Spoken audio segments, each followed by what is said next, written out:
Tonight, we have Barbara Lane, who, as you may or may not know, is the San Francisco Chronicle book columnist. She's Copperfield Books Director of Events and the former JCCSF Director of Arts and Ideas. Let's welcome the most magnificent, wonderful Ms. Barbara Lane. Thank you, Stephanie. Hello, Martians. I'm so happy to be here tonight. And I just want to add on to what Stephanie said. Actually, I want to praise Stephanie because it is remarkable what she has done with programming since we've all been sheltering. This is not easy. She's essentially created a whole new network.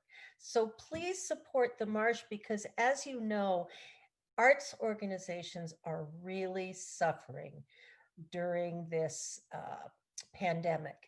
And we have to keep them alive. It's like air. It's what we breathe. It's what keeps us vital. So please, please, please do make a contribution to the Marsh, okay? Now, as for tonight's program, I am really excited to have 4 contemporary poets with us tonight. I'm sure that all of you are more sophisticated than people who think of poetry as something old and dusty.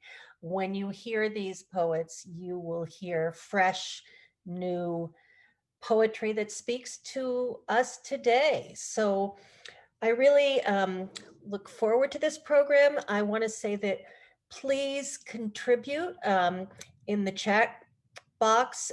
We would love to have you either ask questions of the poets, respond to what they've read, or just talk about your favorite poets. Throw us a line from a poem you love. We just want to have you be part of this program. Making it interactive makes it feel like you're really here. And God knows we all need connection today. So tonight we're going to start with Gillian Conoley. Gillian is poet in residence and professor of English at Sonoma State University. Her most recent collection is called A Little More Red Sun on the Human. I love that title, and it's a finalist for the California Book Award. She's the author of 7 previous books. So Gillian, take it away. Thank you. Thanks for organizing this. I'm really excited to be reading with Christine No and Thea Matthews and Jason Bayani. I'm going to read 2 poems. The one is an older poem and then one is a new poem.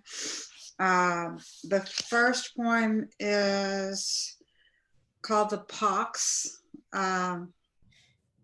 and has to do with the smallpox infestation that was inflicted upon Native Americans by the British colonists in 1763. It was called into question by historians as to whether, just not too long ago, within the last decade, as to whether or not that it was true. But then what was discovered was a letter from Lord Geoffrey Amherst, who was the British commander-in-chief, in which he states, yes, please send these infected blankets off. So, the pox. Paleopathologists discover invisible balm on 3,000-year-old mummies, like trochees in the terrorist letters. And in the Americas, covering the sores, 9 out of 10 Narragansett Indians, they die like rotten sheep, wrote one colonist. When armies flee at sunset and deliberately fan the flames of, deliberately fan this lack of eye, so heaven, so no one I know will die. I with skin intact as on a cream-colored page or a slicked pond. When I am dead and go unsaid, stop worry, don't look for a raft of trouble. A sister steps back into her vector. Word comes and we eat at the fugue of it. On the morning porch, the sun's public bath of social space. What if the poems preserve us? So no one I know will die. That's my sister in the sundown flame. In the feeling of intimacy that is mineral, bitter asteroid. For I have the warmth of the sun within me at night. Those last 3 lines are from Milton, which the Beach Boys actually also ripped off. Okay, and this is a new poem called The White House. Yeah, it's that White House. I started writing it actually before the pandemic and before Black Lives Matter, and finished, I think it's finished, The White House. The house was no longer a toy. It was beginning to take to the horizon. It was attaining a righteousness. It was getting into a facelessness. Someone tried posting a video of it, a blur under a wolf moon, a verdant expanse, but was knocked down before pressing send. We shall have these truths. Few ever really got to live there. It was smaller than anyone ever expected. Its lights were dimmed, though guards remained in dreamy wigs, roasting pigs, as portraiture was encouraged in this icebox. Snow globe, raindrop, a tiny naked agent circling the perimeter as stars appear, disappear in dark skies. Few acts are intolerable to a house. Bed mites on night duty, riot gear, a kiln of X equals Y, a woman asleep under a glass pane, a man climbing a wall. We people who cease to be useful. Thank you. Wow. Gillian, thank you so much. I really, really enjoyed your poems. And I'm already going to do something I said I wasn't going to do in the way I was going to conduct this. But hey, I'm going to do it anyway before we move on to the next poet. And then we'll all have a conversation together. You said when you started, before you read The White House, I think it's finished. So tell me what you mean you think it's finished, and why do you only think it's finished? Why I might go back to it. I do think it's finished, and it's the way that I work. I tend to have several things going on at once, and I like to let the work sit around for a while, and at a certain point in my process, I think of it. I think of not so much as of writing as I think of attending to the poems and letting them open up and show me where they're going to go, and try to get out of the way of them, which is a very difficult thing to do. But it's writing. I think of writing as a practice, and yeah. I love that. It's almost like the poem marinates. I like that. All right. Well, we'll get back to you, but our next poet is Thea Matthews. And Thea is an MFA candidate for poetry at New York University. Her debut poetry collection, Unearth the Flowers, was recently published by Red Light Lit Press, run by my dear friend Jennifer Lewis.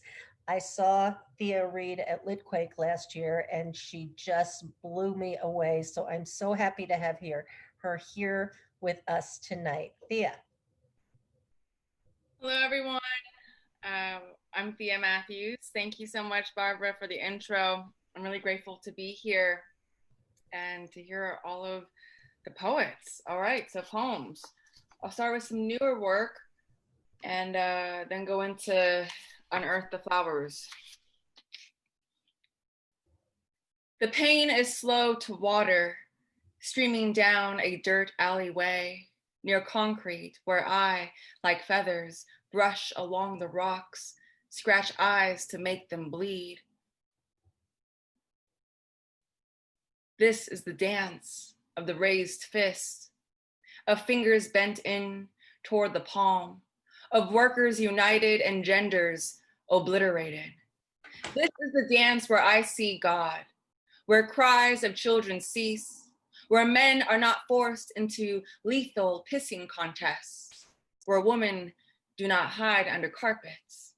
As a dance, watchdogs bark as they guard the house of poetry, of liberation, of a new world where no slave is a slave bound to their master. As a dance, it strikes a blow to concrete. Wind tightens the grasp, the harder the impact. This is the dance of the raised fists. The flag is burning, burning, burning. Flames revolting, children crying. This nation is burning, world split apart, time to fight. Our time is now, our love is now. Our time is now, our love is now. Our time is now, our love is now. Watch me swirl to the top and tumble back down. Watch me smile so wide I hold the moon in my teeth. Watch me open my arms and hold rings of asteroids in my breath. Watch me walk and move continents, raise the sea level, erupt volcanoes. From Unearth the Flowers, my debut collection, debut poetry collection. I'm so stoked. It came out a few weeks ago, very fresh off the press. Magnolia. Wax hands forge freedom. The unshakable knowing the wealth of life dwells in the breath. No one can define my value. The civic winds sing my name from the palm of my rhythm to the arteries cascading waves. My bones penetrate pavement. Each centennial bowl decimates the lines and parking lots. Old street signs are newly bought commercial space. Homes now banned to families who once lived there. Remembering their names, my pollen becomes prayers. I release a tantalizing fragrance sleepless beetles yearn for. My Cretaceous fingers unfurl. I gaze at the spirits who trap others, lost spirits doped up on narcotics, spirits who struggle to recognize their own light. Only those willing see through trees, taste my breath on Sunday afternoons. And I'll close with the last poem in this collection titled Fuchsia. You might notice a theme here. Believe me, my cracked lips and stained tongue, a burning stomach and a no backbone bedroom did not deter the swift flight of endurance, the remembrance of sweetness, of survival. Hummingbirds came once I tasted my tears, yet sometimes I still close my eyes to the sun. I see the glaring red of my florid skin, swollen inside, irritated, infected from pesticides, the warmth of invasion of his cold fingers inside. I cry, growl, slice arteries with teeth. I wrestle with the treachery of men until I twirl prayers into beads of nectar, break the hex of hatred, ground the betrayal into fertile land. I grow from the whispers of shh, don't tell nobody, fingers over lips. Today, my mouth like legs rests wide open. Believe me, he knew someone would. Yeah, thank you so much. I found myself sort of moving while I was listening to you read like it was music. Really, thank you. I'm delighted to have heard you read. And now we're going to move on to our sole male person. I think I can say that tonight. You'll correct me if I said anything wrong, because I usually do. Jason Bayani is the author of Locus and Amulet. He's an MFA graduate of St. Mary's College, and he works as the artistic director for Kearney Street Workshop, the oldest multidisciplinary Asian Pacific American arts organization in the country. Jason. Thank you. So yeah, I guess I'm gonna read two poems. I've been thinking about the Philippines a lot lately, especially with passage of the terror bill over there, and the attacks on the free press, and a lot is going on. So this piece starts with a quote by the current president of the Philippines, Joseph Duterte. I don't care if I burn in hell, for as long as the people I serve live in paradise. Joseph Duterte. The block breaks and bears the body of a man. In certain parts of the city, they say birth means the same as dying. At the point of impact, a standard bullet creates only a small hole. Underneath the skin, the bullet works upon the muscle and nerves, dives against the bone, creates a cavity that contracts as quickly as it expands. The dying happens on the inside. He says he's a killing man, the president, a punishing man. No one asks if he really means this. In the city where he was once mayor, there are people who say they're no longer afraid to walk the streets at night. Everything has a cost. What are you willing to accept? Someone must save this country from itself, they say. The people deserve safety. Every person deserves safety, but whose people when we say this? Aren't drugs about forgetting? To put a name in place of hunger, unthread the different needs of the body, the need to sleep, the need to be touched, the need to demand the justice that never comes.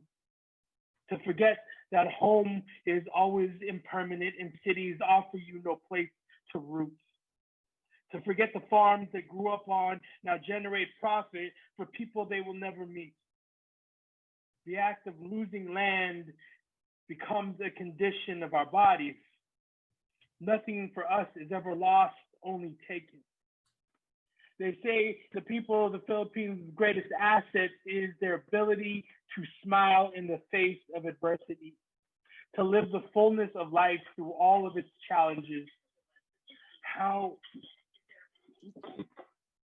we afflict ourselves with the benevolence of suffering. What is it you see when you watch us dancing inside the ruins of a typhoon? Where are we supposed to put this pain? In the provinces, they sometimes craft their own guns from scrap metal and spare parts. If every artist creates from a place of loving, what is it to be a shaper of guns? How do you name a passion that forges this kind of talent? What do we do with all the dead it makes? Only when the bleeding begins within do you start to bleed without. When blood meets the air, isn't that a kind of holy water? How does one extinguish a bullet? How do you put out a fire like that? Can I read this other piece? I write a lot about cities. It's called How Do You Love a Gentrified City? Still you wait for the city to hold you with a merciful hand. But didn't you know a city is just like any god, distant and aloof? How can you be made so small and expect to write the Filipino story big inside of this place? And you say there's a pinhole and inside a mountain, watch me now. Watch me fit it all onto the whirl of my thumb. Maybe tomorrow they'll throw tear gas into the street and we'll teach them how to grieve properly. You keep coming back. You're always told there isn't a place, but you say there will be one. And you say, this is the city where I found myself, where I've been punched in the face, where I was punched in the face again, where I was kicked once in the face, where I lost my virginity, where I fall in love all the time. Could a home just be the best? Could a home just be the place where all your best stories live? The ones that get told over good food or whiskey in a loud bar. Where do we belong to more than memory? A home that holds no capital. The story of us told in 15 words. We're still here. The heart is both metaphor and material. This has kept us alive. Thank you. Jason, thank you. You know, I'm thinking as I listen to you, we tend to be so North America centric. We often think this is the only place anything's happening because we live here and we're in such a painful time. And I'm really, really appreciative of you opening up our lens a little bit. So thank you, thank you, thank you so much. And last but not at all least is Christine No. Christine has published work in the Rumpus, Columbia Journal, and Story Magazine. And it's very exciting that her first full-length poetry collection is forthcoming by Barrel House. So Christine. Hi guys, thank you so much for having me. It's such an honor to be here and amongst poets that I am such fans of and I look up to so much. I'm very humbled to be part of this. Otherwise, I'm going to keep babbling, so I'm just going to start reading poetry now. The first piece I have is called Admission. It's in 3 parts. Admission. 1. I've hardly opened my mouth. I don't share my name in case I'm made laughing stock. I don't name things in case I lose my wallet. I was turned off. I don't feel right. I am told otherwise. I find confusion triggering. I admit I've tried to stop. Tried to kick a girl into gear, rode hard for the break and failed. Shows over, how starved, how stretched, how thin-skinned, raw, and dying to know better. I'll admit naming my guilty pleasures gets me off. For one, outsmarting yourself, congratulations. You've been double-blinded, foiled again. I've planned a lunch date with my corrosions next weekend. It smells like pennies and lemon verbena in here. I'd pin myself in a lineup immediately. Which one of you is to blame for all of it this time? 2. I've developed a taste for the difficult. Born inauspicious, mother dreamt the girl a world, knees skinned a sheep's head crowning a wolf's mouth. Daughter raised for meat. Sold heart first to a confidence man, 6 months in a bedroom, 4 in asylum, last February, etc. Honestly, how uncomfortable must one be to be valuable and rare in this town? Paid any mind? Attention, another dramatic gesture ends in wild encore, another public whimper. 3. A piano from 12 stories up may be comedy given where it lands, or tragedy given the note. Have I misinterpreted myself again? Have I missed my chance? These once idle hands have been busy keeping the doldrums at bay, chopping it up for birds between short circuits of flight. Last night, my mother rearranged the world again, awoke a meteor hurtling, a frantic wolf pack, she said, of bees, the whole dead swarm. Packed and torched my suitcase, warned against skyscrapers, called them open doors to the end. I built a bunker for one. Am I making any sense? I didn't mean to interrupt or erupt like this at all. I still don't know what I'm doing, but I am trying. I'm trying to understand how I got here, how I ended up. Thank you. Oh, Christine, I really, really like the introspective nature of what you read. I mean, all of your poems are so different. They all reflect who you are, clearly. I guess I want to start as I'm just compelled in all of the conversations I have with artists in particular and writers today to talk about this bizarre, scary, traumatic, and insert adjective of your choice, time that we're living in now. Of course, not only because of the pandemic, but also in the wake of George Floyd and what that has unleashed in this country.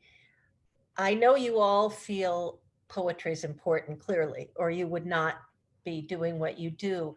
But I guess I want to ask why now in particular, and why you feel that what you're writing and hearing and expressing is more critical than ever, or maybe that's not how you feel. And I'm just going to start with you, Thea. What would you say?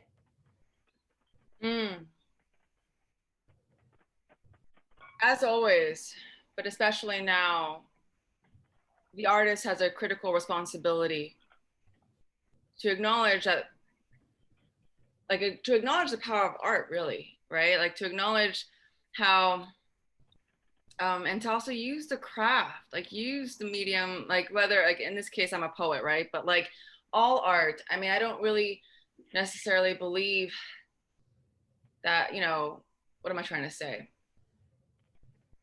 Art has tremendous power to change the world, more so than law, more so than policy. Bottom line. Like, bottom line. I don't believe a law or a policy can change the heart, but I know a painting, a poem, a song can. A play, a video, an installation of some kind, you name it, fill in the blank. And so as a poet, you know, I get to bring activism to, one, the streets, but also to the page. And so the content that I choose to write, you know, who I am as a Black, queer, Indigenous woman, it all matters, right? Like, you know, to elevate the voice and also to share. I mean, there's just so much, I think. And maybe I'll stop there. I wasn't expecting to be the first. But yeah, the responsibility of the artist, that's always kind of what I've been really reflecting on. And being like critically engaging with other authors, other poets who are writing and who are looking at this like political climate, because all of this is not new. It's just you know, the day is new. This moment is new, right? Like, there's never been a July 14th, 8:03 Pacific Standard Time in the year of 2020 before. When we zoom out, though, you know, in terms of lynchings, killings, murder, genocide, this is centuries old. You know, Gillian started us off, you know, with like some of the original pandemics. And so pandemic of colonialism and the pandemic of the pox. So I'm sorry, I'll just stop talking now. But yeah. Very eloquent, very eloquent. Who else would like to jump in on that question? Don't make me call on you. I know you have things to say. Well, I mean, I think poets, artists are the antenna of our socio-political moment, right? And speaking as a writer of color, as Thea and Jason are, our truth is a different truth than that which is projected into the world. And because of that, I think, you know, was it June Jordan who says that like poetry in and of itself is a political act because it is the truth, right? And love June, gotta love June. Right. And so it's our duty to speak to that which is not being spoken to, but it is our duty to also speak to that which is being spoken to, because otherwise, how does that become heard, right? Mm-hmm. Mm-hmm. That's my 2 cents. Gillian? Yeah, I'm gonna go to Gillian because, Okay, we have three other writers of color, and clearly you're a Caucasian person, and you're writing in this time. And I'm also a Caucasian person, I might add, of a certain age, trying to add my voice where it's appropriate, where I can. Do you feel like with your students today in this climate, do you ever feel like you have to sort of apologize for that? Or can you say something coming from where you're coming and from your strength to add to the conversation? Um, there's two questions. I'm going to go to, I can talk about students next, but I'm going to go to the first one.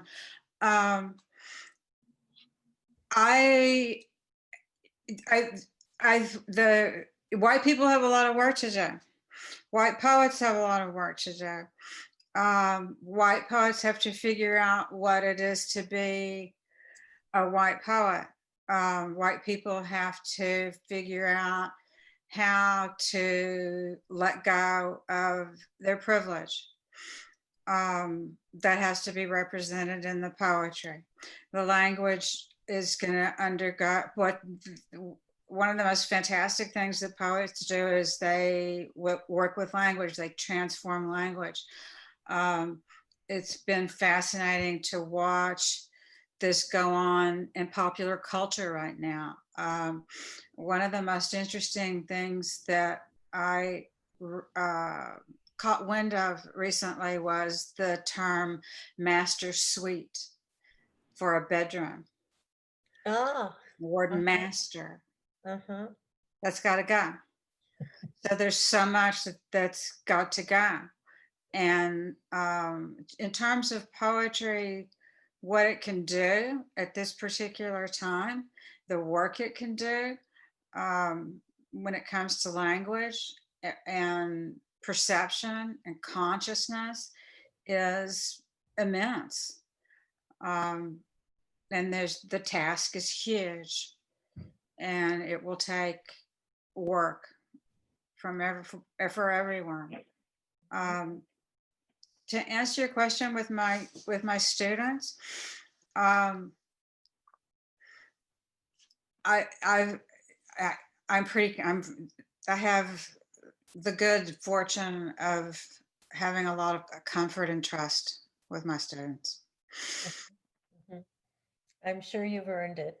And, 8 books later, I'm sure they know that you have something to say. And I really appreciate your honesty. And I hope you don't feel like I put you on the spot. But again, as a white woman, Yeah. I feel today a lot of what I have to do is listen and shut up. Yeah. Because I really do. And it's hard for me to shut up, but I have to get out of the way and listen, because recent events have made very clear to me that I don't get it. Yeah. I thought I got it, but I don't get it. Yeah. I think that's one of the problems with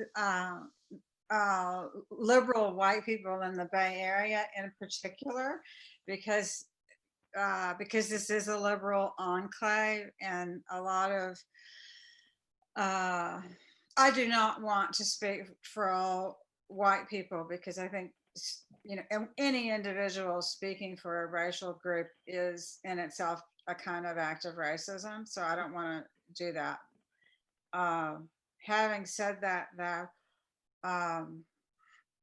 this notion of a continual process, and there's no final wakedom, it's an ongoing process that's going to take a lot of work and a lot of time and humility. I also think it's really one of the most fantastic moments to be alive and to be writing, and I'm grateful. Yes. Jason, your turn. We're waiting to hear from you, and you have some fans out there. There was a asking if you could move your mic a little bit to better hear you. Can you hear me now? Is that? I can. Is it good? Is it okay? Yeah. So as far as the question goes, I think one of the big things that we're you know, there's many different grounds that I think that, you know, that there are many different grounds where you know, people fight, you know, that we're fighting on. And I think one of those is that of the narrative.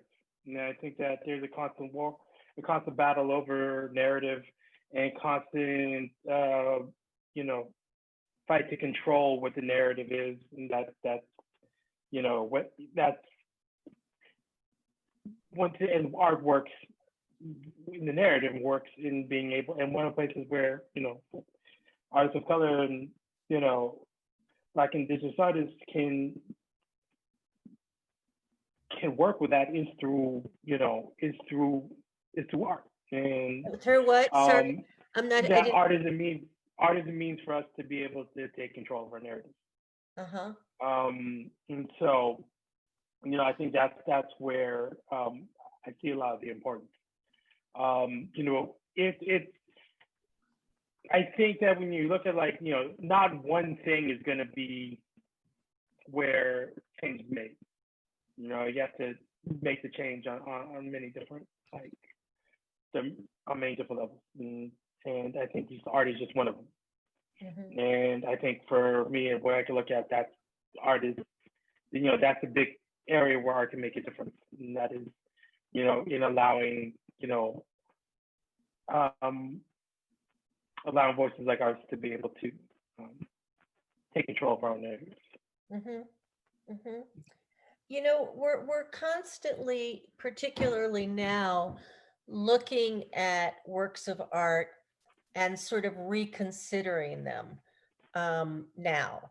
And what comes to my mind, just because it's so in the news right now, is Hamilton, Lin-Manuel Miranda's play, which of course was a phenomenon unlike anybody's ever heard. Huge, huge, huge. And now that Disney has brought it to everybody's living room, if they want to pay for it, people are looking at it and saying, wait, time out. I mean, these guys were slave owners. Wait, time out. Yeah, you have a colorblind cast, but you have people of color playing slave owners. And this is a whitewash. And I don't want to talk about the legitimacy or not of that, but we are in a time where everything is getting another look and everything is being looked at through a different lens. And it feels a little bit like a perilous time to be an artist because there's so many questions about who can tell the story. So anybody have any thoughts on that? Because it's really complex. And I think we're putting a lot of our artistic expressions under a new kind of microscope, some of which is probably good and healthy, but some of which is censorious. I think like cultural appropriation, and I think at this time, really critically looking at who can tell the story, in a sense, it's looking at like, so like who's in charge of history? Who has historically been in charge of our stories and passing on stories? You know, in many ways, artists are historians, right? That's how, like, spoken word, you pass it on. And so it's important that we, like, those who have lived it, tell it. Those who haven't, don't. Like, there's many other topics to write in fiction, you know? And it becomes really insulting and actually quite harmful. It's an act of violence when telling someone else's story. Not your place, you know? It's like us, I think, kind of like knowing like my own lane of like, okay, what I've observed, what I have lived through. Like I would never, and I hope, like, there's definitely persona poems, like that is a mode for sure, right? And like there are poets that will like take on Wait. Describe what you mean by persona poems for people. Persona poems of taking on the identity. For instance, like in Jericho Brown's work, like there's poems of him writing in the voice of Diana Ross. I think it's his first book, Please. It might be, it's either in Please or the New Testament. I'm leaning more towards Please though. Or like where he's written a poem from the perspective of Janis Joplin. you know, and though cool, you know, and like but he'll bring in also like the political climate of that era and infuse it with like biographical knowledge that's widely known of the artist into the poem as well. And I think it is kind of having to tread lightly where just the boundaries, where I think like we can write and like take on someone, but not too, like it's just, it can get really messy really fast, right? As you say. But also like, I think honoring the story, the identity, and showing respect, really, right? It's just like, how do we hold reverence for communities who have been historically silenced and oppressed? Right. I mean, kind of adding on to what Thea is saying, it's like, for what use is the writer kind of taking on the persona of something else? Like, I think about how Sylvia Plath calls upon, you know, the Holocaust experience to talk about how she's angry at her father. Like that, you know, is very different from what Jericho Brown is doing. And that's appropriation versus, you know, cultural conversation. I don't know. Yeah, and I mean, I think, you know, what we're also dealing with is that now, you know, voices that have been historically shut out of these spaces are now exist in these spaces. And so, you know, you're I think that, like, you know, it's like that Harper's letter that just went out. I mean, I think this ties into Wait, like what? I missed that. Sorry, Jason. The letter that just came out from Harper's, like, about, you know, there not being space for debate anymore or whatever, you know. I missed that letter. So will you just summarize it for us? Yeah, no, it was just a couple of people signed on this letter. It was an open letter.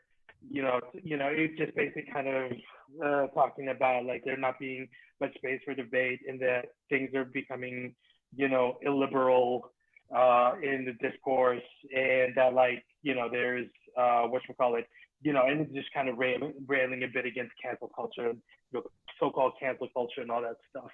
But the thing is that what is being experienced by a lot of people is that, you know, you know, some folks have experienced a certain degree of comfort in being able to do and move and operate within these art forms in a certain type of way.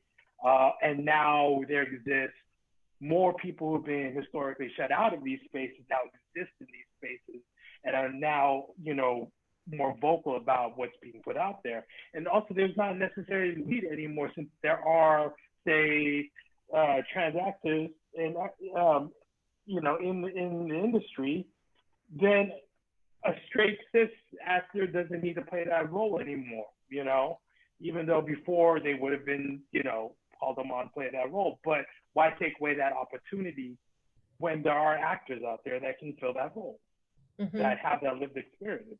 And that's the same with books too. Like, why is it necessary when there are people there that can fill that role? And again, so it's kind of like, you know, I mean, it's debatable about to what degree can we write outside of our own experiences. But I think for the most part, it's like, you know, you really have to question, why are you the person to write about that? You know, and that really has to be kind of, you know, I think if you're going to write outside your own experience, then you really have to question, why are you the person? You know, I hear you. And I just want to say that there have been many writers of color who have advocated use your imagination. Imagine yourself a person in an entirely different life, a different skin color, whatever. And Toni Morrison has said this. Maya Angelou has said this. I get it. I totally get that artists of all kinds of color have not been adequately represented at all. No question about it. For me, great writing is great writing, really. And I'll absolutely want to hear from a person of color about his or her experience. Definitely.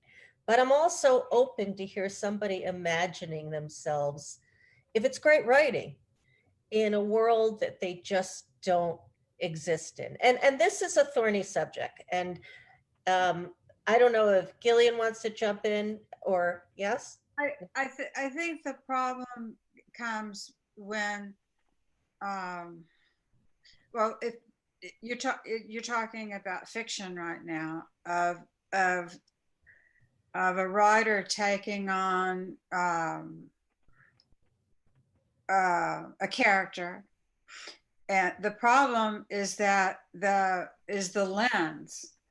There's absolutely no way that unless one has lived through, I mean, all you got to do is like look at Mark Twain and different writers, and the dangers for characterization, stereotype, all of that are massive.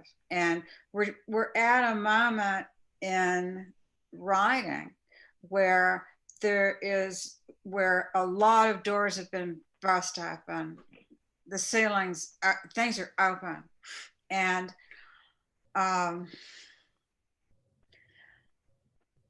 one of the things I wanted to, I mean, this is kind of shifting the topic a little bit, but we're having a huge systems collapse, like with the pandemic, with COVID, and our hospitals, our schools, the economy, everything, all the systems are blowing up right in front of us. At the same time, we're seeing systemic racism is very visible for some people for the first time, to really see the depths of that, to learn the history of that, which is very long and very deep and very complicated, and has not been taught in schools. So I was wondering if people were interested in talking about those two things coming at the same time. We've got, a systems collapse and the pandemic, and then we've got systemic racism. And is there a place where, okay, tear it all down, and burn it down. It's exciting to see the statues come down, to see, Black Lives Matter in front of the White House, things like that. It's like really astonishing sorts of things that were unimaginable until and it took the imagery of George Floyd. It doesn't say much about humanity that's what it took, but that's what it took. And anyway, I'll shut up, but I was wondering if anyone wanted to talk about those two systems kind of things, blowing up together.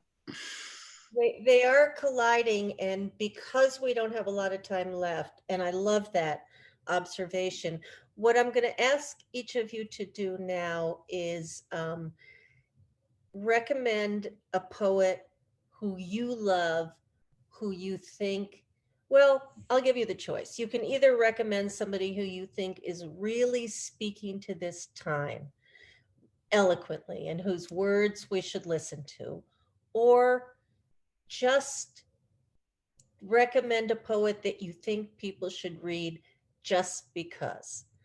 So I'm going to start with you, Christine, because I want to. Excellent. Can I recommend two poets? Of course. The first poet I want to recommend is Dana Levin. Dana Levin. She's with Copper Canyon Press. Dana speaks to our world from a place of dream speak. And she kind of traverses where we are, where we could be, and in these kind of amorphous, I don't know, you just kind of have to read her work. But I'm gonna babble if I keep going on about Dana, but Dana Levin is one. And the other person that I think is definitely worth reading is Ross Gay. He's an essayist as well as a poet. And his book here, Say it again. Ross Gay. Ross Gay. I have his book here. It's the Catalog of Unabashed Gratitude. And Ross's work is full of joy, but it is also very eyes open, direct to kind of the world around him. And so it's like when you're reading through these things, it's like one hand, you're seeing the world and you're seeing what hurts, but you're also seeing this man pull from that pain that which he needs to kind of continue to survive. And I think that applies to so much of us. And it's beautiful. So. Well, I'm all for joy right now. Jason, do you have a recommendation? Yeah. Two, if I could recommend two right now, I think first one would be Ashley Tolliver wrote this book, Spectra, that I recommended for the San Francisco State Poetry Center Award. Just amazing book. Say it again, Ashley Tolliver? Tolliver, yeah. Yeah, really in awe of that book. I think about it often. And the next poet I recommend, and I want to keep it, also, Ashley's also from the Bay Area, originally not living here currently, but I want to recommend another Bay Area poet, also kind of Bay Area legend, Barbara Jane Reyes, whose newest book, Letters to a Young Brown Girl, is coming out, and I got to read it ahead of time, and it is, I think, Barbara's been in the game for years, but this is probably maybe, it has always been like fierce and raw, but this is like, I think on another level of that. This new book is on another level of that, and so, yeah. All right, Gillian? The book that I would recommend is I've got it actually right here, Zong by M. Norbse Philip. It came out in 2008. I think it's probably the most important book in the last 20 years. It concerns a slave ship. 150 Africans were either died or were thrown off of a slave ship that was going from Guinea to Jamaica, I believe. And they ran out of food and water. And so in order to collect insurance, the slaves were thrown off of the ship. Oh.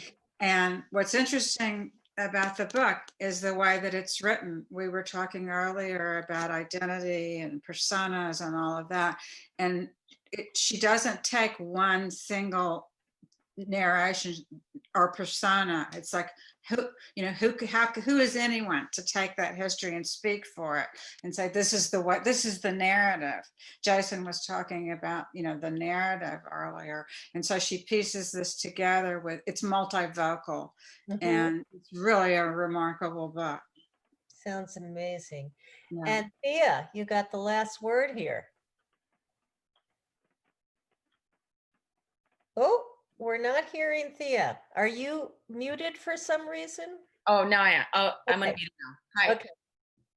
So yeah, there's quite a few poets, but I guess to stick to like two, many of you already know, so I kind of will just be echoing, and just if you've already read the tradition, reread it. Jericho Brown is this fierce, cold, black, gay poet who's just absolutely phenomenal and highly innovative in his craft, and recently won the Pulitzer Prize in poetry. And it's funny how you open up the event of like making it very clear that like poetry is, not dusty and exclusive basically. Like it is, it's modern, it's here, it's still fresh. It's a fresh medium for art. And he definitely like proves like for it to be the case basically. And in this collection, he busts out with the duplex poem. And that's a new form done within like these last couple of years. Say that again, a what poem? The duplex. Duplex poem. What is that? I don't know what that means. It's an amalgamation of the sonnet, the ghazal, and the blues.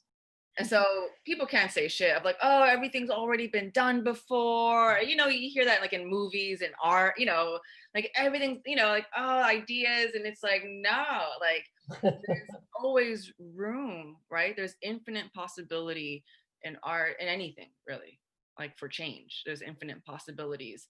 And so it's really cool to see that like on the page. And so, yeah, it's like, I don't know if I want to get super technical, but it's basically 3 forms into one. And it's an amazing form. I would encourage anyone to write your own duplex. And then another is Tiana Clark, who came out with this book. It's a long title, so forgive me. I can't talk about the trees without the blood. And Terrence Hayes, I know, blurbed that book. And it's, you know, these are both contemporary Black poets who go deep, right? And then who also zoom out and look at the racial climate, look at structural racism, but also looks at like sexual violence, domestic violence, dysfunctional familial dynamics. And it's just all quite empowering too at the same time. I really personally gravitate to all poetry that is alchemy, right? Mm-hmm. Where you transform something that you just would not normally talk about, right? Like stigmatize, like, ooh, let's not talk about that or touch that. And then, yeah, it's like said in lines and it becomes something beautiful in its own right. So, yeah. Tiana Clark, Jericho Brown. So what I love about this evening is you all have passion for what you do. And I love hearing that. And to hear you, Thea, talk about infinite possibilities, man, do we need a heavy dose of that right now? We really do. So to hear fresh voices and to hear your perspectives has been really a delight. And I might add that the crack producer team at the Marsh has put all of this stuff in the chat. And so you can get all these wonderful recommendations. And I think probably they'll be on the website. And if you have friends that missed this evening, it too will be on the Marsh website once they clean it up and make it beautiful. So I want to thank all of you wonderful poets for joining us tonight. And thanks to all of you Marshians and people new to the Marsh for being here too. Have a wonderful evening. Good night. So much. Thank you so much, Carmen. Thank you. Thank you, everyone. Bye. Bye, everybody. Bye. Bye-bye.